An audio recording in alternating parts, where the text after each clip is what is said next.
Bonjour chers lecteurs d'Internet.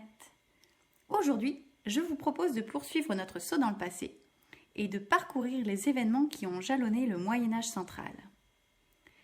Que s'est-il passé en Europe à cette époque-là? Où en est-on de la royauté? Qui gouvernait notre belle province angevine? Que nous ont laissé ces comtes et surtout, comment l'Anjou s'est-elle retrouvée sous la responsabilité du roi d'Angleterre? Mais pour comprendre ce qui se passe localement, il faut déjà comprendre ce qui se passe nationalement. Et pour cela, je vous propose un petit rappel. Vous souvenez-vous de ce qu'il y avait auparavant sur la place de l'actuel ralliement? Vous vous en souvenez? Des basiliques, tout à fait. Et oui, c'est que l'Église va se développer de plus en plus. Mais pour pouvoir atteindre le petit peuple, les évêques vont devoir décentraliser leur porte-parole et donc développer les basiliques, les monastères. La religion catholique ne date pas d'hier et elle a su aussi s'imposer en Anjou, un siècle même avant que Clovis ne soit baptisé. Et il ne l'avait d'ailleurs pas uniquement fait pour les beaux yeux de Clotilde ou pour une promesse de bataille, mais aussi par stratégie politique. C'est un certain Florent, soldat bavarois, ayant quitté les armes, et qui est arrivé dans notre région. Il a laissé sa marque, Saint-Florent-le-Vieil. Ça vous parle? Et il est vrai que ce fut la religion choisie par l'empereur romain Constantin, et l'influence romaine a perduré aussi sur le plan religieux. L'Église va progressivement s'émanciper du pouvoir royal. C'est ce qu'elle cherche, devenir autonome. C'est entre autres ce qui est prôné lors de la réforme grégorienne du nom du pape Grégoire VII au XIe siècle. Mais l'Église tente également d'affirmer certains principes. Elle met en place entre autres des assemblées de paix. Qu'est-ce donc que cela? Eh bien, à l'époque, on ne va pas dire que les aristocrates, les riches, y allaient avec le dos de la cuillère. On n'avait pas tendance à pratiquer la diplomatie. Ou si, mais avec les armes. Pour les religieux, il est temps de remettre de l'ordre dans tout cela, d'instaurer la culture courtoise.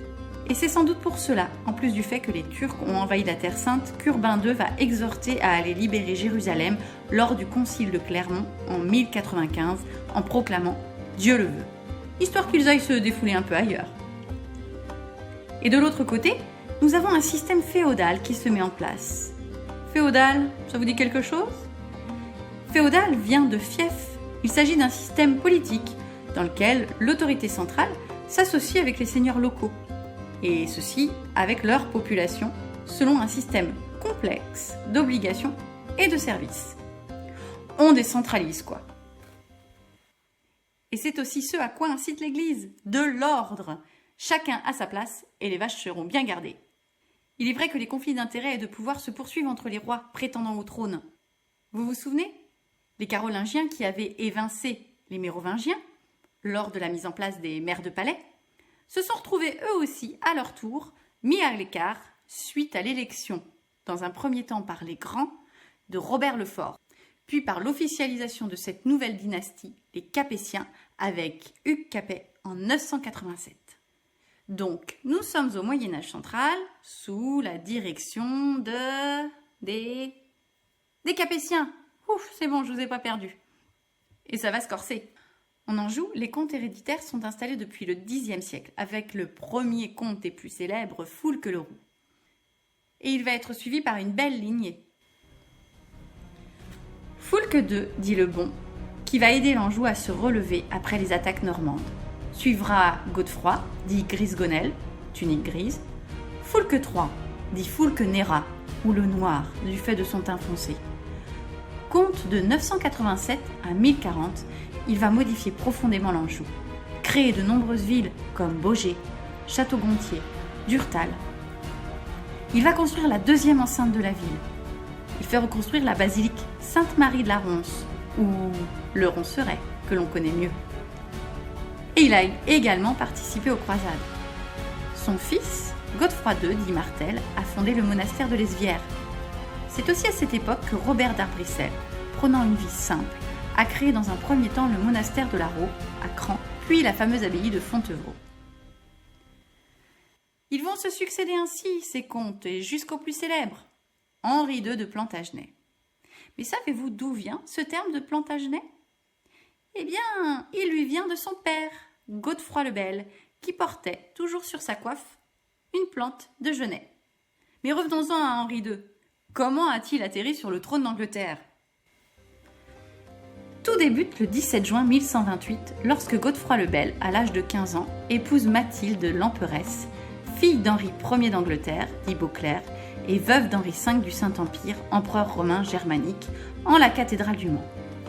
À la mort du roi d'Angleterre, le grand-père d'Henri II, Mathilde part avec son fils pour défendre ses droits. Henri II sera couronné en 1154. En parallèle, Godefroy le Bel, son père, non, je ne vous perds pas dans toute cette famille, avait déjà cédé à son fils le duché de Normandie. Il récupère l'Anjou de son frère et en 1152, il épouse Aliénor d'Aquitaine, déjà reine de France, mais dont le mariage avec Louis VII a été annulé, et qui se trouve libre et apporte au jeune souverain un nouveau duché, l'Aquitaine.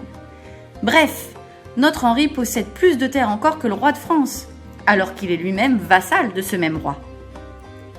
Autant dire que ce n'est pas pour améliorer les relations entre les deux pays.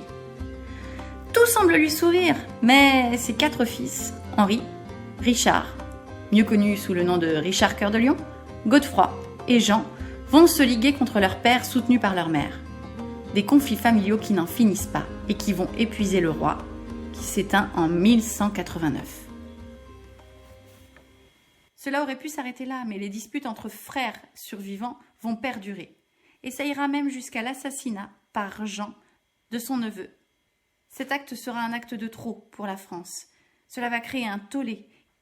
Et le roi de France va lui retirer les terres, d'où son nom, Jean sans terre.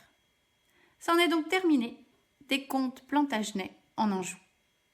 Voilà donc ce nouveau volet terminé. Mais avant de nous quitter, petite question. Savez-vous pourquoi on dit « joncher le sol » ?